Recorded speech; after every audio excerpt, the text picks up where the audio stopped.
ወዶችዬ የምወዳችሁ እንዴት አላችሁልን? በመናስመረጥበት ጊዜ እናንተ የመረጣችሁትን ፊልም ይዘን መጥተናል። እንደምትወዱት እርግጠኛ ነኝ። ላይክ እና ሰብስክራይብ ማድረግ እንዳይረሳ።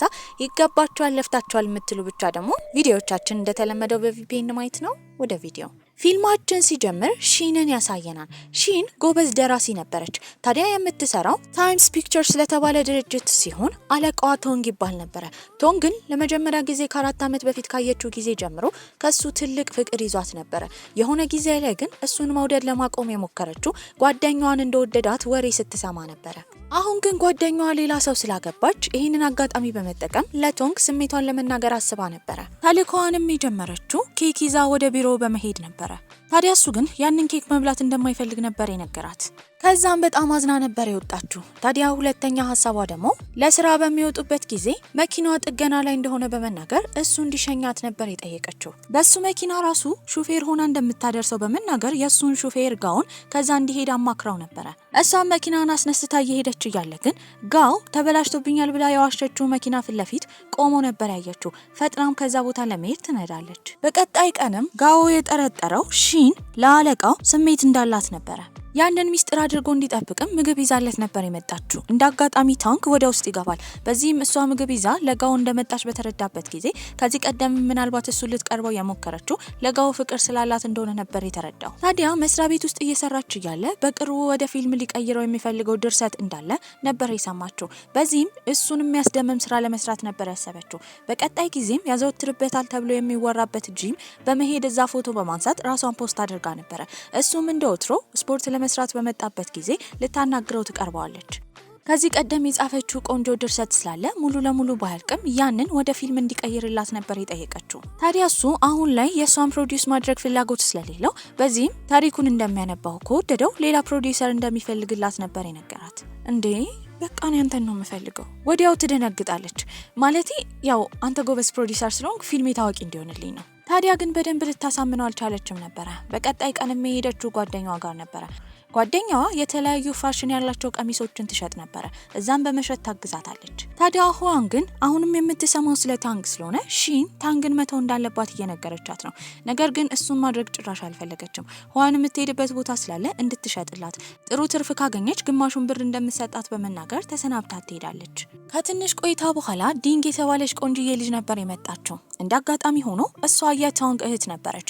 እህቱ እንደሆነች ያላወቀችው ሺን ግን ወደ ውስጥ አስገብታ ቆንጆ ቀሚሶችን ታሳያታለች። ታዲያ እሷም ልክ ልትገዛው ስትል ግን ከቀሚሶቹ አንዱ በጣም ውድ እንደሆነ ነበር የተረዳችው። ሺንም ማስረዳት ጀመረች። በጣም ጥቂት ሆኖ የሚመረት ዲዛይን ስለሆነ ያ ዲዛይን ደግሞ በብዛት የሚመረተው ለታዋቂ ሰዎች እንደሆነ በመናገር ለማሳመን እየሞከረች ነበር። ሁዋንም ተመልሳ ስትመጣ ቆንጆ የተባሉ ቀሚሶች እንዳለ ተሸጠው ነበረ። ታዲያ ሺንም በቅርቡ የጻፈቻቸው ጽሁፎች በቂ ናቸው ብላ ስላልተረዳች ሌላ ጎበዝ ደራሲ ስላለ ከሱ አስተያየት ለመቀበል ሄዳ ነበረ። እሱም እየመከራት ነው። በአቅራቢያው ግን በጣም ቆንጆዬው ፕሮዲዩሰር እንዲሁም ዳይሬክተር ጂሺንግ እያለፈ ነበረ። ቀጥታ እሷ ጋርም ከሄደ በኋላ የምትጽፈውን ጽሁፍ በጣም እንደወደደው ከሱ ጋር ብትሰራ ደስታው እንደሆነ እየነገራት ነበር። ቤትም ከገባች በኋላ የቶንግን ፎቶ እያጠበች ነበረ። ወዲያው የለጠፈችው ግድግዳ ላይ ነው። የሱ በጣም ብዙ ፎቶዎች ነበሯት። በቀጣይ ቀን መስሪያ ቤትም የተለያዩ ድርሰቶችን እያነበበ ነበረ። አንዱንም አልወደደውም። ታዲያ እሷ ተራ በሚሆንበትም ጊዜ ከዚህ ቀደም የጻፈችው መጽሐፍ እንዳላት እሱም ድሪም ኦፍ ዩ የተባለ እንደሆነና እሱን ወደ ፊልም ለመቀየር ካላት ፍላጎት የተነሳ የጻፈችው እንደሆነ ለመናገር ብትሞክርም ሊሰማት እንኳን አልፈለገም ነበረ። ነገር ግን እንዲሰማት ትጠይቀዋለች። በዚህም 5 ደቂቃ ታሪኩን ሙሉ ለማስረዳት ነበር የሰጣት። ቆንጆ ንግግር አድርጋ አዋስታ ነበረ ስለ መጽሐፏ የተናገረችው። ወዲያው ባይቀበለውም ግን እንደሚያስብበት ነበረ ስለ ድርሰቷ የነገራት። ሊፍት ውስጥም ከጓደኛ ጋር በነበረበት ጊዜ እሱና ሺን ስላላቸው ግንኙነት ታንግ እየጠየቀ ነበረ። ይህንን የሰማው ጋውም ከሱ ጋር ምንም አይነት ግንኙነት እንደሌላት። ታዲያ ጋውም ይህን ጥያቄ ከሰማ በኋላ በመካከላቸው ምንም አይነት ግንኙነት እንደሌለ ነበር የተናገረው። ከትንሽ ቆይታ በኋላ እሷ ሊፍት ውስጥ ትገባለች። እንደተለመደው በፍቅር አይን ቶንግን እየተመለከተችው ነበረ። ትላንትና የተጠቀመችውን ታክቲክ በመጠቀምም ዛሬ ከነሱ ጋር በመኪና አብራ ለመሄድ ነበር ያሰበችው። ጋው ግን መኪናዋ ተጠግኖ ፓርኪንጉ ጋር እንደቆመ ነበር የነገራት። በዚህም በጣም አዝና በነበረበት ጊዜ ሊሸኛት እንደሚፈልግ ታንግ ይነግራታል። ታዲያ እሷም ይህን አጋጣሚ በመጠቀም ስለ ጻፈችው ድርሰት ነበር የጠየቀችው። ድርሰቱ ቆንጆ ሆኖ ሳለ ነገር ግን በውስጡ በጣም ብዙ ምናባዊ ትዕይንቶች ስላሉ እሱን ፕሮዲዩስ ለማድረግ ደግሞ ብዙ ገንዘብ ስለሚያስፈልግ እሱ ላይ ኢንቨስት ለማድረግ ፍላጎት እንደሌለው ነበር የነገራት። ቶንግም ወደ ቤቱ በሄደበት ጊዜ ትንሽዬ ድመት ነበር ያገኘው። ያቺ ድመት ለሱ ነበር የተሰጠችው። እሱ ድመት ባይወድ ምንም ማድረግ ስለማይችል ወደ ቤት ውስጥ አስገብቷት ነበር። እህቱም በደወለችለት ጊዜ የድመቷን ድምጽ ነበር የሰማችው። መታ ከሱ ቤት እንደምትወስድ ትነግረዋለች። እሱ ግን ሊጥላቱላ ተዘጋጅቶ ነበር። በቀጣይ ቀንም ቀረጻ ነበራቸው። እዛ ቀረጻ ላይ ታክታ ነበረ ስትሰራ የነበረው። በጣም ስለደከማትም እዛው ተኝታ ነበረ። ታዲያ እሱም ሙሉ ሌሊቱን እዚህ እንዳደረች በሰማበት ጊዜ አዝኖላት ጃኬቱን ያለብሳታል። በዚህም በጣም ደስተኛ ሆና ነበረ። በቀጣይ ቀንም ዚሺንግ እንገናኝ ብሎ ነበር የቀጠራት። በተገናኙበትም ጊዜ ሲነግራት የነበረው መጽሐፏን በጣም እንደወደደው፣ ታዲያ ድሪም ኦፍ ዩ የተባለውን መጽሐፍ ወደ ፊልም መቀየር ከፈለገች ከሱ ጋር መስራት እንደምትችል ነበር የነገራት። እሷ ግን ታይምስ ፒክቸርን ትታ መውጣት ስለማትፈልግ ለጊዜው እምቢ ነበር ያለችው። ታዲያ ቶንግም ወደ ቤት በገባበት ጊዜ ድመቷ ቤቱን ድብልቅልቅ አድርጋው ነበረ። ሊይዛ ሲሞክር ደግሞ ባጭረዋለች። ስለተጨነቀም ወዲያው ሺንን ነበር የጠራት። እሷም እንደመጣች እጁን ካከመችለት በኋላ ድመቷን መውሰድ እንደምትፈልግ ትነግሯለች። እንድትወስደውም ሰጥቷት ነበረ። እህትየው ደግሞ ያንን ድመት ለመውሰድ በመጣችበት ጊዜ ለስራ ባልደረባው እንደሰጠ ሲናገር ተናዳ ነበረ። ታዲያ የተለያዩ መጽሐፎች እንዲታደሱ ጋዎሱ ጋር አምጥቶ እያሳየው ነበረ። በዚህም ከሁሉም የመረጠው እሷ የጻፈችውን ድሪም ኦፍ ዩ የተባለውን መጽሐፍ ነበረ። በዚህም ይህንን ስትሰማ መጽሐፏ ይህን ያህል መታደስ እንደማይገባው፣ ያን ያህልም ስኬታማ እንዳልሆነች፣ ይህንን ያደረገው ስለወደዳት ብቻ እንደሆነ ነበር የተረዳችው። ታዲያ ስሜቷን ለመናገር ነበር ያሰበችው። በቀጣይ ትዕይንትም የመጣችው ቆንጅዬ ቀይ ቀሚስ አድርጋ ነበረ። ታዲያ እሱ ጋርም ከሄደች በኋላ እንደምትወደው ትነግረዋለች። እየተሽከረከረችም ቀሚሱ እንዳማረባት ነበር የጠየቀችው። እሱም አንገቱን በማነቃነቅ እንዳማረባት ይናገራል። ታዲያ ግን ስሜቷን ከሰማ በኋላ ምኑን እንደወደደችው ነበር የጠየቃት። እሷም ሀብታም ስለሆነና ቆንጆ እንደሆነ ነበር የነገረችው። በዚህ መልሷ ግን ጭራሽ አልተስማማም። ማንነቱን የወደደች መስሎት ነበረ። አብሯትም መሆን እንደማይፈልግ ሲነግራት ተናዳ ነበር የወጣችው። ከትንሽ ቆይታ በኋላ ግን ተመልሳ ትመጣለች። ታዲያ እሱም በመውደድ 4 ዓመታትን ስለቆየች ይሄ ሁሉ ጊዜ ደግሞ እድላለኝ ብላ እንድታስብ ያደረጋት እሱ እንደሆነ በሁሉም ነገር ስለሰለቻት ግጥም አድርጋ ነበር ለረጅም ሰዓት የሳመችው። ከዛም በኋላ ይሄ ለ4 ዓመቷ ልፋት ሽልማት እንደሆነ ከዚህ በኋላ እሱም ማሰብ እንደምታቆም በመናገር ጥላው ትሄዳለች። በጣም አዝና ነበረ። ቤቱን ላይ እያለቀሰች ነው። እናቷም ከወንድ ጋር ግንኙነት እንዲኖራት ለማድረግ የተለያዩ ወንዶችን ብታሳያት እምቢ ትላለች። በሌላ በኩል ቶንግ ደግሞ ሲያስብ የነበረው እሷ ስለሳመችው ጊዜ ነበረ። በቀጣይ ቀንም ስራ በሚሄድበት ጊዜ ልታናግረው እንኳን አትፈልግም ነበረ። ታዲያ ሁዋንግ ጋርም ጓደኛዋ ጋር ሄዳ የተፈጠረውን ነገር ትናገራለች። በመቀጠልም ዲንግ ነበር የመጣችው። ሺንም የወንድሟ ጓደኛ እንደሆነች ዲንግ ስለምታቅ ብዙ ገንዘብ እያስከፈለቻት እንደሆነ ትናገራለች። ቶንግም የልብሷን ገንዘብ እሱ እንደሚሸፍን ነበር የተናገረው። ከመውጣቷን በፊት የቶንግ እህት እንደሆነች ስትነግራት በጣም ደንግጣ ነበረ።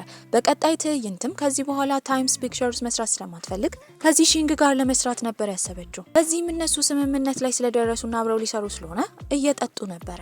ዚሺንግም ሲናገር የነበረው የታይምስ ፒክቸር ዋና ኃላፊ የሆነውን ታንግ እንደሚያውቀው ድሮ ላይ ጓደኛሞች እንደሆኑ እየተናገረ ነበረ። ስለሱ ስትሰማ የድሮ ጸባዩን ማወቅ ስለፈለገች ዚሺንግን በደንብ እየጠየቀችው ነው። እሱ ኮስታራ እንዲሁም የተረጋጋ እንደሆነ እየተናገረ ነበር። እሱ ብቻ ሳይሆን በጣም ቅናተኛ እንደሆነ፣ በሚቀናበት ጊዜ ደግሞ መጠጣት እንደሚወድ ስለሱ እየነገራት ነበረ። በመቀጠልም እሷ ከዚህ በኋላ እዛ መስሪያ ቤት ውስጥ መስራት እንደማትፈልግና ከሌላ ካምፓኒ ጋር ፊርማ እንደተፈራረመች ነበር የተናገረችው። ይህንን የሰማው ታንግን በጣም ይናደድ ጀመረ። ይባስ ብለው ከዚህ ሺንግ ጋር ማታራት እንደበሉ ሲሰማ በቅናት ቅጥል ነበር ያለው። ሶሻል ሚዲያ ላይም ታይምስ ፒክቸርን ልትለቅ እንደሆነና ለዚህ ሺንግ ወደ ፊልም እንዲቀየር መጽሐፏን ልትሰጥ እንደሆነ ፖስት ነበር ያደረገችው። ታንግም ይህን በሰማበት ጊዜ በቀጣይ ቀን መጽሐፏን እጠለዋለሁ እንዳላለ፣ ነገር ግን ወደ ፊልም ለመቀየር ብዙ ገንዘብ እንደሚያስፈልግ በዚህም እያሰበበት እንደሆነ፣ ታዲያ ግን ከድርጅታቸው እንዳትወጣ ነበር የጠየቃት። እሷ ግን እዛው መቅረት አልፈለገችም ነበረ። ከማን ጋር እንደምትሰራ ስትጠየቅም ባትናገርም እሱ እንዲያጣራ ጋውን ስላዘዘው የራሱ የድሮ ጓደኛው እንደሆነ ነበር የደረሰበት። ከዚህ ሺንግ ጋርም ተገናኝታ ቁጭ ብላ እሷ ስለ መጽሐፉ ምን አይነት ትዕይንቶች እንዲኖሩት እንደምትፈልግ እየተናገረች ነበረ። እንደ አጋጣሚ ሆኖ ወደዛ ሆቴል የመጡት እነ ቶንግ ነበሩ። ታዲያ እሱ ድርጅት ውስጥ እያለች ከሌላ ድርጅት ጋር መስራቷ ክደት እንደሆነ እየነገራት ነበረ። ይህንን ያየው ዚሺንግም የተገናኙት ለስራ እንዳልሆነ ጓደኛሞች እንደሆኑ ነበር የተናገረው። በቀጣይ ቀንም ቴክስት ነበር የላከላት። እንዴት እንደሆነች ሲጠይቃትም አሁን ሙሉ ለሙሉ ለሷ ያላትን ስሜት ለማቋረጥ ስለተዘጋጀች ቴክስት እንኳን አልመለሰችለትም ነበር። በቀጣይ ቀንም ከስራ በምትወጣበት ጊዜ ቶንግ ተከትሏት ነበረ። ከድርጅቱ እንድትወጣ እንደማይፈልግ፣ በቀጣይ የእሷን ሀሳብ ወደ ፊልም እንደሚቀይረው እየነገራት ነው። አልፈልግም፣ የመጀመሪያ መጽሐፌን እንኳን ያላነበበ ሰው ፊልሜን ፕሮዲውስ እንዲያደርግልኝ አልፈልግም። እንዲህ ከተናገረች በኋላ ቀጥታ ወደ ቤት ነበር ሄደው። መጀመሪያ መጽሐፉን ስታሳትም እንደ ስጦታ ለሱ ሰጥታው ነበር። እዛ ላይም ጽሁፍ ጽፋ ነበር። ፊትለፊቱ ላይ ያለው ጽሁፍም በተዘዋዋሪ እንደምትወደው የሚያሳይ ነበር። ያን ቀን ማታ ቁጭ ብሎ መጽሐፏን አንብቧል። የመጽሐፉ ታሪክ ደግሞ ይባስ ብሎ ስለነሱ የፍቅር ታሪክ የሚቃኝ ነበር። በዚህም እስከዛሬ እምቢ ስላላት የጥፋተኝነት ስሜት ነበር የተሰማው። በቀጣይ ቀንም እዛ ድርጅት ውስጥ እንድትቀር ጥያቄ ያቀርብላታል። አሁንም እምቢ ነበር ያለችው። ቆይሽ ለምንድን ነው ከኔ ፍቅር ያዘሽ? እሷም እንደተለመደው መልስ ነበር የመለሰችለት። ይሄም ቆንጆና ሀብታም ስለሆነ ብቻ እንደሆነ ነበር የነገረችው። አሁንም ይናደድ ጀመረ። በሌላ በኩል ዲንግ ደግሞ ስለሷ መጽሐፍ ስላወቀች በጣም ብዙ አንብባ ነበር። በዚህም ከ1000 በላይ የሚሆኑ መጽሐፎቿን ለመግዛት ነበር ያሰበችው። እያንዳንዱ መጽሐፏ ላይ ደግሞ እንድትፈርምላት ፈልጋ ነበር። በቀጣይ ጊዜም ከቤተሰቦቹ ጋር እራት እየበላ እያለ እናቱ ፍቅረኛ እንዲይዝ እየጎተጎተችው ነበር። ይህንን የሰማችው ዲንግ ፍቅረኛ እንዳለው ትናገራለች። በዚህም እሱ ደንግጦ ምግቡን ከመብላት አቋርጦ ነበር የሄደው። በቀጣይ ቀንም ዲንግ ሺን ጋር ነበር የሄደችው። እንድትፈርምላት መጽሐፉ ላይ ታደርጋለች። በዚህም በጣም ተቀራርበው ነበር። ቶንግም ሁለቱ አንድ ላይ ፎቶ ተነስተው ፖስት ያደረጉትን ባየበት ጊዜ ለሱ መጽሐፍ ላይ አስፈርማ እንድታመጣለት ነበር ይጠየቃል። ለሱ የተፈረመው መጽሐፍ ላይ ግን የሳለችው አሳማ ነበር። እሱም አሳማውን ካየ በኋላ ደውሎ እውነት አሳማ እንደሆነ እንደምታስብ ይጠይቃታል። ይኸውልህ እኔ ከመስሪያ ቤታችሁ ወጥቼ የለ እንዴ በተደጋጋሚ እኔን ለማናገር ብታቆም ይሻላል። ታዲያ እሷም በቅርቡ መጽሐፏ ወደ ፊልም ሊቀየር እንደሆነ የሚያሳይ ፖስት አድርጋ ነበር። እሱም ያንን ፖስት ሼር ያደርጓል። በቀጣይ ቀን በምትነሳበት ጊዜ ታዋቂው ፕሮዲውሰር የእሷን ስራ ሼር ስላደረገ ቫይራል ወጣ ነበር። እሷም ወደ ዚሺንግ ድርጅት ነበር ሄደችው። ሁሉም በአድናቆት ነበር የተቀበሏት። በቀጣይ ቀንም የሱ ጓደኛ መጥቶ በሚያወራው ጊዜ ዚሺንግ መጽሐፍ ወደ ፊልም በሚቀየርበት ጊዜ በዳይሬክቲንግ ብቻ እንደሚሰራ፣ ታዲያ ለፕሮዲውሲንግ በጣም ብዙ ገንዘብ ስለሚያስፈልጋቸው ቶንግ እዚህ ላይ እጁን እንዲያስገባ ነበር የጠየቀው። ቶንግ ወዲያው ነበር የተስማማው። በዚህ አጋጣሚ እሷን ለመቅረብ ነበር ያሰበው። በቀጣይ ቀንም እሷ ወደምትሰራበት ቦታ በመምጣት እሱ ፕሮዲውሰር መሆን እንደሚፈልግ እየተናገረ ነበር። ይህንን የሰማው ዚሺንግ ግን ወዲያው ይህንን ሀሳብ መቀበል ስለማይፈልግ እንደሚያስብበት ይናገራል። ታዲያ ቶንግም ሺንን ለማናገር ሲሞክር ዞር ብላ እንኳን አታየውም ነበር። በቀጣይ ምሽትም እህቱ ዲንግ ሰክራ ነበር እሱ ጋር የመጣችው። በዚህም በስካር መንፈስ ሆና እዛ መቆየት እንደምትፈልግ፣ እንዳጋጣሚ ሆኖ ደግሞ ሺን አፓርታማ እንደምትፈልግ ስለሷ ታሪክ እየተናገረች ነበር። በዚህም በቅርቡ በቆንጆ ብር የምታገኘው በጣም ቆንጆ አፓርታማ አግኝታ ነበር። ወዲያው ነበር የተስማማቸው። እዛም እቃዋን እያስገባች እያለ ሊረዳት እቃዋን ተሸክሞ የመጣው ቶንግ ነበር። በዚህም ትንሽ ከረዳት በኋላ ይወጣል። እህቷም መታ ነበር። ታዲያ የቶንግ መኪና ፓርኪንግ ውስጥ እንዳየች እዚህ እንደሆነ ትጠይቃታለች። ሁለቱም ለማጣራት በወጡ ጊዜ እሱ አጠገብ ያለውን አፓርታማ ሁላ ተከራይቶት ነበር። በዚህም ይህንን ያየችው ዲንግ በእርግጠኝነት ወንድሟ ለሺን ስሜት ቢኖረው ይህንን እንዳደረገ ተረድታ ነበር። ሴቶቹን ጓደኞቻቸውን ጠርተው አንድ ላይ ምግብ እየተመገቡ እሱ ደግሞ ብቻውን አዝኖ ምግብ ሲመገብ ነበር። ዲንግም ወንድሟ ጋር ከሄደች በኋላ ሺንን እንደሚወዳት ትጠይቋለች። እሱም በመጨረሻ አምኖ ነበር። ታዲያ ከሷ ጋር መሆን እንደሚፈልግ ይናገራል። ዲንግም እውነታውን ስለምታውቅ ሺን ግን ከዚህ በኋላ እንደማትፈልገው እየነገረችው ነበር። በዚህ ንዴትም ከቤት ገፍትሮ ነበር ያስወጣት። በቀጣይ ቀንም ወደ ስራ እስክትሄድ በር ላይ ቆሞ እየሰማ ነበር። ልክ በሯ ሲከፈት እንደ አጋጣሚ ለማስመሰል እሱም በሩን ከፍቶ ነበር የወጣው። በዚህም ይዞላት የመጣው ኬክ ነበር። እሷም ኬክ መብላት እንደማትፈልግ ትነግረዋለች። አብሯት መሆን እንደሚፈልግም በዚህ አጋጣሚ ተናግሮ ነበር። ለምን ከዚህ ቀደም እኮ እርስ በርስ እንደማንመጣጣን ነግራኝ ነበር። እሱም ሁሉን ነገር እንድትረሳው ነበር የነገራት። ልትሰማው እንኳን ስለማትፈልግ ጥላው ትሄዳለች። ታዲያ ዲንግም አንድ ፓርቲ ላይ አብረው እንዲሄዱ ለሺን ቴክስት ልካላት ነበር። ሁለቱም አንድ ላይ ከሄዱ በኋላ በጣም ጠጥተው ሰክረው ነበር። ታውቂያለሽ አይደለ ወንድሜ በጣም ወዶሻል መሰለኝ፣ ለዛ ነው ይሄን ሁሉ ነገር የሚያደርገው። ሴቶቹንም ለማምጣት ቶንግና ጓደኛው መጥተው ነበር። በዚህም ሺንን ወደ መኪና ውስጥ ያስገባታል። በዛ ሰዓት ግን ሰክራ አንዴ ትሰድበዋለች፣ አንዴ ጉንጩን ትነካዋለች። በዚህም እሱ በምትሆነው ነገር እየተገረመ ወደ ክፍሏ ነበር ያስገባት። ታዲያ ሰክራ በነበረበትም ጊዜ ሲናገር የነበረው ከዚህ ቀደም የሷን ጓደኛ ፍቅረኛው ለማድረግ ምንም እንዳለፋ ነበር። በዚህም እንዳያወራና ዝም እንዲል ትነግሯለች። በመቀጠልም ዝም እንዲል ከነገረችው በኋላ የራሷ ሚስጥር መናገር እንደምትፈልግ ያሳወቀችው ነበር። እሱ ምን እንደሆነ ሲጠይቃት ወዲያው እንቅልፍ ነበር የወሰዳት። በቀጣይ ቀንም ራሷን አሟት ነበር የነቃችው። እሱም በሩን አንኳኩቶ ለቁርስ እንድትወጣ ነበር የነገራት። እንዴት እሷ ክፍል እንዳለው ላግራ ገብቷት ነበር። ልብሷን ለባብሳ በምትወጣበትም ጊዜ ቁጭ ብላ እየተመገበች ልትነግረው የነበረው ሚስጥር ምን እንደሆነ ይጠይቃታል። እሷም ስለምን ሚስጥር እንደሚያወራ እንደማታውቅ ነበር የተናገረችው። በዚህም ሲናገር የነበረው ከጓደኛዋ ጋር ከዚህ ቀደም አብሮ ለመሆን ምንም እንዳልሞከረ ቤተሰቦቹ ስላስገደዱት ብቻ እንዳረገ እየተናገረ ነበር። በቀጣይ ጊዜ ፊልም ለማየት ከዚሺንግ ጋር ተገናኝተው ነበር። ታዲያ የዲንግ ጓደኛ በአቅራቢያው ስለነበረች ፎቶ አንስታ ለዲንግ ትልክላታለች። ዲንግ ደግሞ ደግሞ ለወንድሟ ነበር የላከችለት። ታዲያ እሱም በጣም ተናዶ ነበረ። በቀጣይ ቀንም ዋና ገጸ ባህሪ እንድትሆን ሴት እየፈለጉ ነበረ። ቢፈልጉ ማግኘት አልቻሉም። ታዲያ ዚሺንግ ውጪ በወጣበት ጊዜ ግን ዲንግ በአረፋ ፊኛዎች እየተጫወተች እየሳቀች ነበረ። ልክ እንዳያት በውበቷ ፍዝዝ ነበር ያለው። ዋና ገጸ ባህሪውም እሷ እንደምትሆን ነበር የተናገረው። ቀርበው ሲያናግሯትም ገና ተማሪ እንደሆነች ለዛ በቂ እንዳልሆነች ብትናገርም ዚሺንግ በደንብ እንደሚያሰለጥናት ነበር ያሳወቃት። ሶስቱ አንድ ላይ ሆነው በሚያወሩበት ጊዜ ቶንግ ወደዛ ይመጣል። ታዲያ እህትየው ለዋና ገጸ ባህሪነት እየተመለመለች እንደሆነ በሰማበት ጊዜ ውሳኔው የሷ እንደሆነ ነበር የነገራት። ታዲያ ዲንግም የታንግን ጓደኛ እያወራች እያለ እሱ የውሸት የሰከረ መስሎ ሺን ጋር ሊሄድ እንደሆነ ነበር የሰማችው። ወንድሟ እንደዚህ አይነት የጅል ነገር እንደማያደርግ እርግጠኛ ብትሆንም እሱ ግን መጠጥ እጁ ላይ አድርጎ ሰውነቱ ላይ ካርከፈከፈ በኋላ እንደሰከረ መስሎ ሺን ጋር ነበር የሄደው። ታዲያ እሷም ወደ ውስጥ ታስገባዋለች። በዚህም ግን ባኳኋኑ ስታይ የውሸት ስካር እንደሆነ ተረታ ነበረ። ውሃ ልትሰጠውም ጠረጴዛ ላይ ታስቀምጥለታለች። እሱም እንደተኛ ለማስመሰል እየሞከረ ነበረ። እዛ ሶፋ ላይ አስተኝተዋለች። ታዲያ በቀጣይ ቀን ግን ውሸቱን እንደሆነ እንዳወቀችበትና እንዲነሳ ነበር የነገረችው። ምክንያቱም ቤቷ ውስጥ ካሜራ ነበረ። በዛ ሰዓት ደግሞ ሌሊት ተነስቶ እንደ ማንኛውም ሰው ኖርማል ሆኖ ውሃ ሲጠጣ ስላየችው ነበረ። በቀጣይ ቀንም ዲንግ እሷ ቤት ስትመጣ ወንድሟን ስላየች በጣም ደንግጣ ነበረ። ታዲያ ሺንም በመካከላቸው ምንም አይነት ነገር እንዳልተፈጠረ እየነገረቻት ነበረ። እሷም የተለያዩ ጽሁፎችን ስለጻፈች የጻፈችውን ነገር እንድታነብላት ለዲንግ ሰጣት ነበረ። ያንን ስክሪፕትም ለዚሺንግ ስታሳየው እሱም ወዶት ነበረ። በመቀጠልም ታንግ ፕሮዲውሰራቸው እንዲሆን ዚሺንግ ተስማምቷል። ሁሉም ወደ ስራቸው ነበር የተመለሱት። ታዲያ ግን አንድ ቀን ላይ የሆነች ሴት ሺን የእሷን መጽሐፍ ሰርቃ እንዳሳተመች እየተናገረችባት ነበረ። በዚህ ነገር በጣም ታዝናለች። ሁሉም ሰው እሷ ሐሰተኛና ሌባ እንደሆነች እየተናገሩ ነበረ። እሷም በጣም አዝና ስለሆነ ታንግ ሊያዝናናት ነበር የመጣው። አብረው ምግብ እየተመገቡ እያለ እንዳትጨነቅና ሁሉን ነገር እንደሚቆጣጠር ይናገራል። በቀጣይ ቀንም እሱ ፕሮዲውሰር እንደሆነ ስለ ፊልሙ በይፋ ስለወጣ ያ ደግሞ ለድርጅታቸው መጥፎ ስለሆነ የቦርዱ ተሰብሳቢዎች አልተስማሙም ነበረ።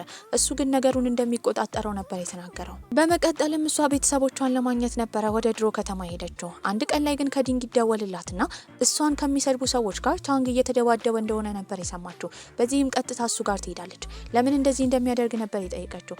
እሱም ለራሱ ለስራው እንጂ ለሷ ብሎ እንዳልሆነ ነበር የነገራት። ታዲያ እነ ታንግም ወደ ስራ ነበር የገቡት። ልጅቷ ማን እንደሆነች ለማጣራት እየሞከሩ ነው። በመጨረሻም ሱን እንደምትባልና ድሮ የሺን የኮሌጅ ጓደኛዋ እንደሆነች ነበር የደረሱበት። በዚህም ሺን ራሱ ነገሩ ራሷ ለመቆጣጠር ነበር ያሰበችው። ታዲያ እሷ ዋና ባለቤቱ እንደሆነች የሚያሳይ ከዚህ ቀደም ለመጀመሪያ ጊዜ ድርሰቱን ለመጻፍ ሀሳቧን ያመነጨችበት ወረቀት እንዳላት ትናገራለች። ታዲያ ይህንን ያደረገችው የትኛዋ ጓደኛዋ እንደሆነች ለማወቅ ነበረ። ምክንያቱም ሱ የተባለችው ልጅ ከዚህ ቀደም ያንን ወረቀት ሰርቃት ነበረ። ልጅቷም የሷ እንደሆነ ለማሳየት ካላት መንገብገብ የተነሳ ያንን ፎቶ ፖስት ታደርጓለች። በዚህም ልጅቷ ማን እንደሆነች አውቃባት ነበረ። እሷን ለማግኘት ከሄዱ በኋላ በወንጀል እንደሚያሳስሯት እነ ታንግ እየነገሯት ነበረ። እሷን በመጨረሻ ሁሉም ነገር እንደታወቀባት ስትረዳ እንዳታሳስራት በተደጋጋሚ ትጠይቃታለች። ለእሷ ምንም ሳትላት ተነስታ ነበር ሄደችው። ነገር ግን ለታንግ ዝም ብላ ማለፍ እንደምትፈልግና ለፖሊሶች መናገር እንደማትፈልግ ትናገራለች። ሱ የተባለችው ልጅም የጥፋተኝነት ስሜት ስለተሰማት ራሷን ቪዲዮ ቀርጻ ድረገጽ ላይ ትለቃለች። የሰረቀችው ከጓደኛዋ እንደሆነና እውነትም ሺን የመጽሐፉ ባለቤት እንደሆነች ነበር የተነገረው። በዚህም ሰዎች እንዳለ የሰደቧት ይቅርታ ይጠይቋታል። ታዲያ ሁሉም ነገር አሁን ስለተረጋጋ ወደ ስራቸው ነበር የተመለሱት። ወደ ቤት ሲመለሱም እሷ ቤት መቆየት እንደሚፈልግ ነበር ይነገራት። እሷም ተስማማለች። ውስጥም ገብቶ ድመቷን እየመገባት ነበረ። ታዲያ ቆንጆ ወንድ የሚባለውና ማራኪ የሚባለው ወንድ ድመትን የሚንከባከብ እንደሆነ ስለነገረችው ነበር እንደዛ የሚያደርገው። አዲስ ድርሰቶችንም እየጻፈች ነበረ። ሊያነብም ሲጠጋት ስላላለቀ ልታሳየው አልፈለገችም ነበር። እሱም ሲነግራት የነበረው ያ ድርሰት ልጃቸው እንደሆነ አብረው ሆነው እንደሚያሳድጉት ያሳውቃታል። በመቀጠልም የዲንግ ልደት ደርሶ ነበረ። ታዲያ ሆን ብሎ ታንግ ሄደው ሺን ጋር ነበረ። ቤቷ ውስጥም ገብቶ ምክንያት ፈጥሮ ለማናገር ቢሞክርም እዛ ሄደበት ዋና ምክንያት የምታደርገውን ቀሚስ ለማየት ነበረ። እሱም ተመሳሳይ ሱፍ ለማድረግ ነበር ያሰበው። በዚህም የሰቀለችው ቀሚስ ነጫማ ነበረ። ነጭ ሱፍ ደግሞ አልነበረውም። ምንም ማድረግ ስለማይችል ጥቁር ሱፍ ለብሰው ነበር የወጣው። ነገር ግን እሷ ለብሳ የመጣችው በጣም የሚያምር ጥቁር ቀሚስ ነበረ። ሁለቱም አንድ ላይ ወደ ዝግጅቱ በሄዱበት ጊዜ ያያቸው ሰዎች እንዳለ ጥንድ ቢሆኑ አንድ ላይ እንደሚያምሩ ይነግሯቸው ነበር። እናትየውም እዛ ዝግጅት ላይ ከሌሎች ሴቶች ጋር ልታስተዋውቀው እየሞከረች ነበር። እሱ ግን የሚወደው ሺንን እንደሆነ ይነግራታል። ወዲያው ሄዳ እሷን ልትተዋወቃት ስትሞክር ግን ያስቆማታል። ገና ስሜቱን ለሺን እንዳልተናገረ ነበር ያሳወቃት። የእሷ ቤተሰቦችም እሷ ጋር መጥተው ነበር። በዚህም ሲመክሯት የነበረው ፍቅረኛ እንድትይዝ ነበር። እንደ አጋጣሚ ሆኖ ደግሞ ቶንግ ከሌላ አክተር ጋር ስለታየ ፓፓራዚዎች ፎቶ አንስተው ድረገጽ ላይ ለቀውበት ነበር። ያንን ዜና የእሷ ቤተሰቦች ራሱ አይተዋል። ከዚህ ቀደም ለረጅም ዓመት የወደደችው ልጅ እንደሆነ አውቀው ነበር። ታዲያ እሷ ቤት ሊገቡ ሲሉ እሱን ወደ ቤቱ ሊገባ ሲል ነበር ያዩት። ሊተዋወቁ ሲሞክሩ አጣድፋ ቤተሰቦቿን ወደ ውስጥ አስገባለች። ለምን አለቃዋ እሷ ቤት አጠገብ እንደተከራየ እየጠየቋት ነበር። ነገር ግን ቤተሰቦቿ ፍቅረኛ እንድትይዝ አዘጋጅተውላት ነበር። ወደዛ ልትሄድ እንደሆነ በአጋጣሚ ላገኘችው ጋው ነግሯለች። ጋውም ይህን ሲሰማ ደንግጦ ሄዶ የተናገረው ለአለቃው ነበር። ይህንን ሲሰማ ቶንግ ቶሎ ብሎ የደወለው ለዚሺንግ ነበረ። የስራ ስብሰባ እንደሚኖራቸው ይናገራል። ዚሺንግን በዛ ሰዓት የደወለው ለሺን ነበረ። በዚህም ሰውየውን ለማግኘት ያላትን ቀጠሮ ማራዘም ነበረባት። አብረው ቁጭ ብለውም ስለ ስራ ያወራሉ። ታዲያ ከስራዋም ስትወጣ ሊን የሚባለው ቤተሰቦች ያዘጋጁላት ወንድ አበባ ሰጥቷት ነበረ። በዚህም በቀጣይ ቀን እንደሚጋብዛት ይነግራታል። ቤትን በምትሄድበት ጊዜ አበባውን ሲያይ ቀንቶ ነበረ። በዚህም የነገራት ነገር እሷን የራሱ ለማድረግ እየሞከረ ስለሆነ ከዚህ በኋላ ከማንም ወንድ ጋር እንዳትገናኝ ነበር የነገራት። እሱን እያወራች ቤተሰቦቿ ሲመጡ ወደ ውስጥ ታስገባለች። ታዲያ ሺንም በቀጣይ ቀን ሊን የተባለው ልጅ አግኝታ ነበረ። በዚህም እሱ ማስክና መነጽር ካደረገ በኋላ እየተከታተላት ነበረ። ሲኒማ ፊልም ለማየት እነሱ ስለገቡ ተከትለው ይገባሉ። ነገር ግን ሰዎቹ በቀላሉ አውቀውት ነበረ። ታዋቂው ፕሮዲውሰር መጣ ተብሎ ፎቶ እየተነሳ ሰዎችን እየተዋወቀ ነበረ። እሷም ይህንን ፖስት ተደርጎ ባየችበት ጊዜ ለምን እንደመጣ ትጠይቀዋለች። የመጣሁትማ አብረሽው ያለሽው ወንድ ከኔ በለጠ ቆንጆ እንደሆነ ለማረጋገጥ ነበር። ታዲያ እሱም ቤት በሄዱበት ጊዜ ሊፍት ውስጥ ነበር ያገኛት። ወዲያው ነበር የሳማት። በመቀጠልም ይሄንን ነገር ድጋሚ ካደረገ እንደሚጣሉ ነበር የነገረችው።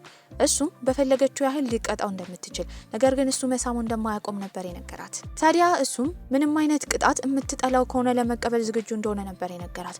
በዚህም እጁን ወስዳ ትነክሰዋለች። በቀጣይ ቀንም አንዲት ሴት የእሷ ጓደኛ መሸጫ ቤት በነበረችበት ጊዜ ቀሚሶቹ እንዳለ ፎቶ እያነሳች ነበረ። በዲዛይነር የተሰሩ ስለሆነ ልትሰርቃቸው እንደሆነ በማሰብም ልጅቷን በመቅረብ ሺን የነገረቻት ደንበኛ ከሆነች ልብስ መግዛት እንዳለባት ነበረ። ልጅቷን በግዴታ ልብስ ትገዛለች። በቀጣይ ቀንም ያገኘችው ሊንን ነበረ። በዚህም ለሊን የነገረችው የምትወደው ሌላ ሰው ስላለ ከሱ ጋር መሆን እንደማትችል ትነግረዋለች። እሱም በእርግጠኝነት ቶንግ እንደሆነ እንዳወቀ ከዚህ ቀደም አብረው በነበሩበት ጊዜ ሲከታተላቸው እንደነበር ይነግራታል። እሷም ከዚህ በኋላ ጓደኛሞች እንዲሆኑ ለሊን ነበር የነገረችው። ከዛም በወጡበት ጊዜ ከሊን ጋር ነበር የተገናኙት። እጁን በማሳየት እሷ እንደነከሰችው ይናገራል። በዚህም በጣም አፍራ ነበረ። አንቺ ከኔ እንድትለይ በጭራሽ አልፈልግም። ከዚህ ቀደም እምቢ ያልኩት ፍቅር ትርጉሙ ምን እንደሆነ ስላልገባኝ ነበር። አሁን ግን በጭራሽ አልፈልግም። እሷም ይሄን ከሰማች በኋላ ምንም ቢሆን ግን ስሜቷ እንደ ድሮ እንዳልሆነ ነበር የነገረችው። ታዲያ ከመሄዱ በፊት ሊስማት ፈልጎ ነበረ። እሷ ግን ቶሎ ብላ በሩን ትዘጋበታለች። ታዲያ ግን ከትንሽ ቆይታ በኋላ ይዛ የመጣችው ሁለት ትላልቅ ወንዶችን ነበረ። ቦታውን ድብልቅልቁን ያጠፉታል። በዚህም ሺንን በጥፊ አንዱ ሊመታት ሲል ግን ከየት መጣ ሳይባል የመጣው ቶንግ ነበረ። እሱም ሰዎቹን በመደብደብ ወደ ፖሊስ ጣቢያ እንዲሄዱ ማድረግ ችሎ ነበር። በዚህ አጋጣሚ ግን እሷ እጇ ተሰብሯል። ለትንሽ ጊዜም ሆስፒታል መቆየት እንዳለባት ይነገራታል። እንዴት አውቆ እንደመጣ ነበር የጠየቀችው። እሱም እሷን ለማግኘት እንደመጣና ነገሩን እንዳየ ነበር የነገራት። አሁን ለትዕይንቱ መጻፍ ያለባት ጽሁፍ ነበረ። በዚህም ጓደኞቿ መጥተው ሲመክሯት የነበረው ከዚህ ቀደም ስትጽፍ የነበረው በምናቧ ከፈጠረችው ታሪክ እንደሆነ፣ አሁን ግን ከእውነተኛ ታሪክ እንድትጽፍ ነበር የነገሯት። ይህንን ታሪክ ምንጭ እንድታገኝም ቶንግ የወሰዳት ሁለት አዛውንት ፍቅረኛሞች ጋር ነበረ። ሴትዮዋ የካንሰር በሽተኛ ነበረች። ለመሞት ትንሽ ጊዜ ነበር የቀራት። ባሏ ግን በጣም ይንከባከባት ነበረ። እነሱ በሚያወሩበትም ጊዜ ሲናገሩ የነበረው የሚቆጫቸው የሰርግ ፎቶ ባለመነሳታቸው እንደሆነ ያወራሉ። ይህንን የሰሙት እነ ቶንግም እነሱ የሰርግ ፎቶ እንዲነሱ ነገሮችን አመቻችተውላቸው ነበረ። ስክሪፕቱ ሙሉ ለሙሉ አልቆ ነበረ። አሁን መሄድ ያለባቸው ወደ ቀረጻ ነው። ታዲያ ለዚህም የደስደስ እያከበሩ እያለ የቶንግ ጓደኞች ለምን ስሜቱን ለሺን እንዳልተናገረ እየጠየቁት ነበረ። እሱም እንዴት ብሎ መናገር እንዳለበት ግራ እንደገባው ያሳውቃቸዋል። በቀጣይ ቀንም ፕሬስ ኮንፈረንስ ላይ እንዳለ ተሰብስበው ነበረ። ታዲያ ጋዜጠኞችም ጥያቄ እየጠየቋቸው ነው። የተጠየቀችው ዲንግ ነበረች። ዲንግም የተመረጠችው ወንድሟ ታዋቂ ስለሆነ ብቻ እንደሆነ እንጂ ብቃት እንደሌላት ጋዜጠኛዋ እየጠየቀቻት ነበረ። እሷን ደግፎ መልስ የሰጠው ዚሺንግ ነበረ። የመረጣት እሱ እንደሆነ ታዲያ ለገጸ ባህሪው በቂ እንደሆነች ይናገራል። ታዲያ ከጥቂት ቀናትም በኋላ ቶንግ ለስራ ሌላ ሀገር ሄደው ነበረ። እሱ ከሴት ጋር ሆኖ ስለ ስራ እያወራ ያለ ጓደኛው ፎቶ ካነሳ በኋላ የላከላት ለሺን ነበረ። ሺንም ያንን ስታይ በጣም ትናደዳለች። ስልክ ሲደውልላት ራሱ በደንብ አታወራው። ነገር ግን ኤርፖርት መታ እንድትቀበለው ነበር የነገራት። በተባለችው መሰረት ታደርጋለች። መኪና ውስጥ ግን አጫጭር መልስ ነበር የምትመልስለት።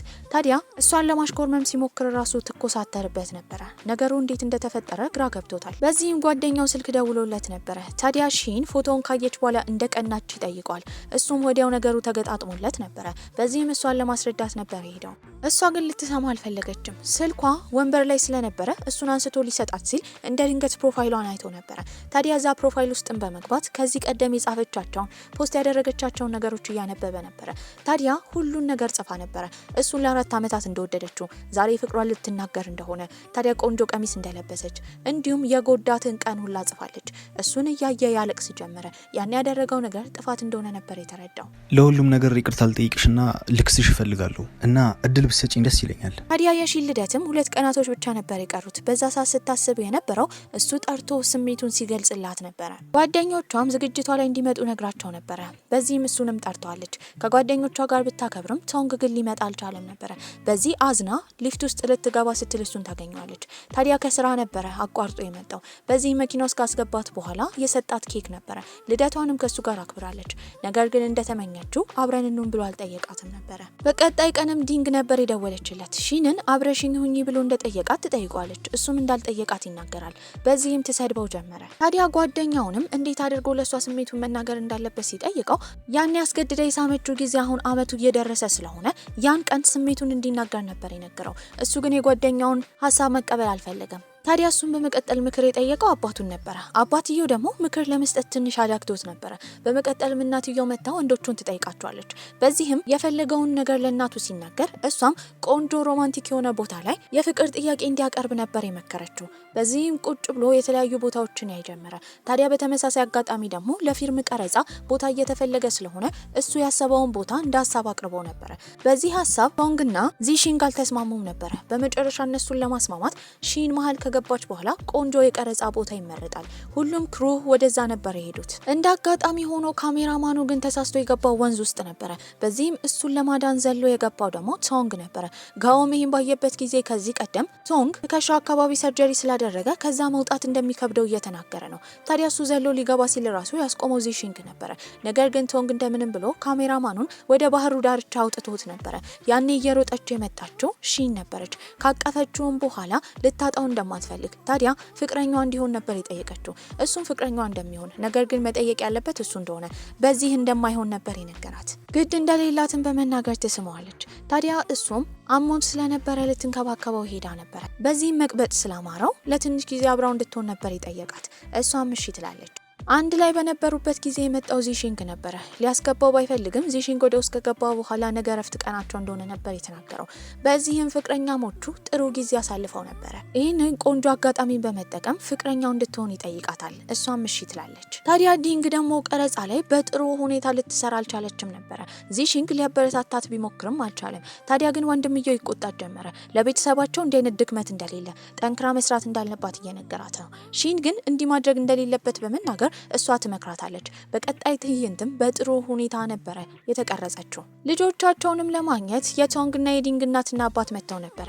ሺንም ስታገኛቸው ራሷ ልታስተዋውቅ ስትል እናትየው እንደምታውቃት ነበር የነገረቻት። ከዚህ በኋላ እንደ ቤተሰብ እንደሆኑ ትነግራታለች። ከዚህ በኋላ ቤተሰብ እንደሆኑ ነበር የነገረቻት። ሌሊት ላይም እሷ ወደምታድርበት ክፍል እናትየው በመምጣት ስለ ልጇ እያወራች ስለሱ ልጅነት ፎቶ፣ ራቁቱ በህፃንነት የተነሳውን ፎቶ እንዳለ እያሳየቻት ነበረ። ታዲያ በቀጣይ ቀን ቀረጻ ላይ እንቅልፍ እያላት ነው። ይሄንን ያየው ግን ምን ሆና እንደሆነ ሲጠይቃት ሌሊቱን ሙሉ የሱን የህፃንነት ፎቶ እያየች እንደሆነ ነበር የነገረችው። በዚህ ንዴትም እናቱን ጎትቶ ነበር የወሰዳት። ታዲያ እናትየውንም ለምን እንደዚህ እንዳደረገች እንዳፈረ እየነገራት ነበረ። እሷም ፍቅረኛሞች እስከሆኑ ድረስ ምንም ችግር እንደሌለው ትናገራለች። እንደ አጋጣሚ ግን እናትየው ዎኪ ቶኪ የተባለውን ትንሽዬ የመነጋገሪያ መሳሪያ ይዛ ስለነበረ ታዲያ ተጭናው ነበረ። እንደ አጋጣሚ ሆኖ እዛ የተሰበሰቡ ክሮዎች እንዳለ ፍቅረኛሞች እንደሆኑ አውቀውባቸው ነበረ። ታዲያ እሱም እናትየው የያዘችውን መሳሪያ ባየበት ጊዜ ሁሉም ሰው መስማቱ ካልቀረ ከዚህ በኋላ ሺን የሱ ፍቅረኛ እንደሆነች ነበር የተናገረው። ሁሉም እንኳን ደስ አለሽ ይላታል። ታዲያ የቤተሰቦቹ እዚህ መሆን ለቀረጻው ያስተጓጉላል ብሎ ስላሰበ ቤተሰቦቹን ሸኝቷቸው ነበረ። በዚህ አጋጣሚም እሱም ለስራ መሄድ ስላለበት እህቱን እንድትንከባከብለት ለሺን ተናግሮ ነበር የሄደው። በሌላ በኩል ዲንግ ቀረጻ ላይ ነበረች። በዚህም በገመድ ታስራ ዘላ መውደቅ ነበረባት። ያኔ ገመዱ ይበጠሳል። ታዲያ የያዘችው ብረት ነበረ። ከትንሽ ቆይታ በኋላ ልትወድቅ እንደሆነ እየተናገረች እያለ እየሮጠ መጥቶ ያዳናት ዚሺንግ ነበረ። በዚህ አጋጣሚ እጁ ቢጎዳም እሷን ማዳኑ ትልቅ ነገር እንደሆነ ይናገራል። በዚህም ቁጭ ብለው በሚያወሩበት ጊዜ ከተፈጠረው ነገር በኋላ መልቀቅ እንደምትችል እየነገራት ነበረ። እሷ ግን ስኬታማ መሆን ስለምትፈልግ የሚያስተጓጉላትን ነገር እንዳለ እንደምታሸንፍ ትናገራለች። ቶንግም ከስራ ተመልሶ ከመጣ በኋላ እንደ ስጦታ የሰጠችው አሻንጉሊት ነበረ። ያንን ካየ በኋላ እዚህ ክፍል ውስጥ አብረው እንዲያድሩ ይጠይቃታል። ድርቅ ብላ ነበር የቀረችው። ሻወር ወስዶ ሲመጣም በጣም ትፈራለች። ታዲያ ምንም ነገር ማድረግ አልፈለገችም። እሱ ግን ሌላ ነገር እንዳታስብ ጸጉሩን ብቻ እንድታደርቅለት እንደፈለገ ነበር የነገራት። በቀጣይ ቀንም ትልቅ ትዕይንት ነበረ። ያም ዲንግ ዋና ገጸ ባህሪውን መሳም ነበረባት። በዚህ መሀል ለመጀመሪያ ጊዜ ወንድ ልትስም ስለሆነ ፈርታ ነበረ። በዚህም በልጁና በሷ መካከል ግራ የመጋባት ስሜት ተፈጥሮ ነበረ። ይህንን ያየው ዚሺንግም እንዴት ማድረግ እንዳለበት ለልጁ ሊያሳየው ሲል እሷ ትደናቀፋለች። እሷን ለመያዝ ሲል እንደ ድንገት ስሟት ነበረ። በዚህም ሁለቱም ይደነግጣሉ። ታዲያ ግን ያ ካሜራ ውስጥ ገብቶ ስለነበረ ክፍሉ ቁጭ ብሎ በተደጋጋሚ ያንን ቪዲዮ እያየ ነበረ። ዚሺንግ አሁን ዲንግን በጣም ወዷት ነበር። ከብዙ ድካመን በኋላ ቀረጻው በተሳካ ሁኔታ አልቆ ስለነበረ ሁሉም አንድ ላይ ፎቶ ሲነሱ ቶንግ ሺን የሱ እንደሆነች ለማሳየት አቅፏት ነበረ ፎቶ የተነሳ። ፊልማቸው ባይለቀቅም ነገር ግን ዲንግ በጣም ስኬታማና ታዋቂ አክተር ሆና ነበረ። አንድ ቀን ላይም እሷና ዚሺንግ ተገናኝተው በሚያወሩበት ጊዜ ያኔ ስለተፈጠረው ነገር ይቅርታ ይጠይቃታል። እሷም ምንም ችግር እንደሌለው እየተናገረች ነበረ። ፎቶ እንዲያነሳትም ስልኳን ነበር ይሰጠችው። ፎቶ ውስጥ መልኳን እያየ ፍዝዝ ብሎ ነበረ። ከመሄዱም በፊት ስጦታ ይሰጣታል። ነገር ግን ቤቷ ሆና እንድትከፍት ነበር የነገራት። ቤት ሆና በምትከፍትበት ጊዜ ጥንታዊ ሰዎች ለፍቅረኞቻቸው የሚሰጧቸው የጸጉር ጌጥ ነበረ። በዚህም ከዚህ ቀደም እሱ ለመጀመሪያ ጊዜ የሰራው ፊልም ላይ ልጁ እንደሚወዳት ለመናገር ያንን የጸጉር ጌጥ ተጠቅሞ ስለነበረ እሱም ፍቅሩን እየገለጸላት እንደሆነ ነበር የተረዳችው። በሌላ በኩል የሺን እናት ደግሞ ልጇ ፍቅረኛ እንደያዘች ያወቀችው በዜና ስለሆነ በዚህ ነገር ተናዳባት ነበረ። እናትየውን ይቅርታ ለመጠየቅም ስትሞክር ስልክ ትዘጋባታለች። በዚህም እናትየውን ለማግኘት እሱና ቶንግ ሄደው ነበረ። ቤተሰቦቹ ግን በሰላም አልተቀበላቸውም። እነሱም ይቅርታ ይጠይቃሉ። ታዲያ ቁጭ ብለው ከሷ ቤተሰቦች ጋር ጌም በሚጫወቱበት ጊዜ እርስ በርስ መግባባት ችለው ነበረ። እሱም እሷ ቤተሰቦች ፊት ይንበረከካል። በዚህም ጉልበቷን እየነካ እጁን ወደ ላይ አድርጎ ቃል ሲገባላት የነበረው በጣም እንደሚንከባከባትና መቼም እንደማይከዳት ነበረ። ይህንንም ያዩ የእሷ ቤተሰቦች ልክ እንደ ልጃቸው ባል ተቀብለውት ነበረ። ታዲያ እሷ ቤተሰቦች ጋር ስለሄዱ አሁን እሱ ቤተሰቦች ጋር መሄድ ነበረባት። በጣም ፈርታ ነበረ። ነገር ግን እናትየው በደስታ ነበር የተቀበለቻት። የልጃቸው ፍቅረኛ ስለሆነችም ልክ እንደገባች ስጦታ ሰጥታት ነበረ። እናትየውም ስለ ትዳራቸው ምን እንደሚያስቡት ጠይቃቸዋለች። እነሱም ገና እንዳላሰቡበት ነበር የተናገሩት። እናትየውም ልጆቹ ከመውጣታቸው በፊት መጠጥ ሰጥታቸው ነበረ። በዚህም የተነሳ ሺን በጣም ትሰክራለች። እሷም በዚህ ሰዓት ልታማልለው እየሞከረች ነበረ። ስለሰከረች ግን ወደ አልጋ ነበር ይወሰዳታል። ታዲያ ጂንግና ዚሺንግም ቁጭ ብለው በነበረበት ጊዜ እንደ ድንገት እሷ የከፈተችው ቪዲዮን ነበረ። ያ ቪዲዮ እነሱ እንደ ድንገት ሲሳሳሙ የሚያሳየው ቪዲዮ ነበረ። ለመዝጋት ስትሞክርም ጭራሽ ኮምፒውተር ውስጥ ታክ ያደርጋል። በዚህም ቪዲዮን አላጠፋው ለእሷ ትልቅ የፍቅር ስሜት ስላለው እንደሆነ ዚሺንግ እየተናገረ ነበረ። እሷም እንደምትወደው ትናገራለች። ታዲያ ፍቅረኛሞች ሆነው ነበረ። በቀጣይ ቀንም እሷ ፍቅረኛዋ እንደሆነ ለሰዎች መናገር እንደምትፈልግ ብትናገርም ምናልባት ዝናዋ እንዳያሽቆለቁል ፈርቶ ነበረ። እሷ ግን ስለ ዝናዋ ምንም ግድ አልሰጣትም።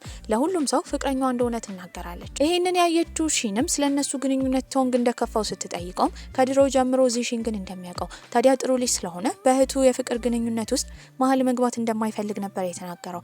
በቀጣይም እሷን ሰርፕራይዝ ለማድረግ ወደ አንድ ቦታ ይዟት ይሄዳል። ያም አየር ላይ የሚንሳፈፈው ፊኛ ነበረ። እዛ ውስጥም ከገባች በኋላ ሰማይ ላይ ታገቢኛለሽ የሚል ጽሑፍ ነበረ። ዞር ስትልም እሱ ተንበርክኳል። በዚህም እንደምታገባው ትናገራለች። እርስ በርስ ቤተሰቦቻቸው ተገናኝተው በዚህም ለሰርጉ ቀን እየተቆረጠ ነበረ። በዚህም ቶንግ የተናገረው እሷን ከከዳት ወይም ከማገጠባት ወይም ከጎዳት እንዳለ ሀብቱን እንዳለ በእሷ ስም እንደሚያዘዋውር የሚያሳይ ኮንትራት ነበር የሰጠው። የእሷ ቤተሰቦች እንደማያስፈልግ ቢናገሩም የእሱ ቤተሰቦች ግን ሀሳቡን ደግፈውት ነበረ።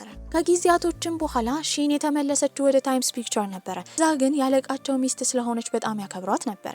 ጓደኛሞች አንድ ላይ ተሰብስበው ጥሩ ጊዜ አሳልፈዋል። ታዲያ ከዛም በወጡበት ጊዜ ዲንግና ዚሺንግ እያወሩ ነበረ። እሷም ወንድሟ ሊያገባት ስለሆነ በጣም እንደቀናች ትናገራለች። ይህንን የሰማው ዚሺንግም እሷ ፈቃደኛ ከሆነች ሊያገባት እንደሚፈልግ ነበር የተናገረው። ከእሷ ጋር መሆን ትልቅ ደስታ እንደሚፈጥርበትና በህይወቱ ደስተኛ የምታደርገው እሷ ብቻ እንደሆነች በመናገር ዚሺንግ ያቅፋታል። በቀጣይ ትዕይንትም ለሰርጋቸው ፎቶ ለመነሳት ሙሽሪትና ሙሽራው ቬሎና ሱፍ አድርገው ነበረ። የመረጡትን ቦታ በጣም ቆንጆ ነበር። ታዲያ እሱም ሲነግራት የነበረው ከዚህ ቀደም በነበሩት 4 አመታቶች እኔም ቢብልሽም አንቺ እኔም በማፍቀርሽና ትግስተኛ በመሆንሽ በጣም አመሰግናለሁ።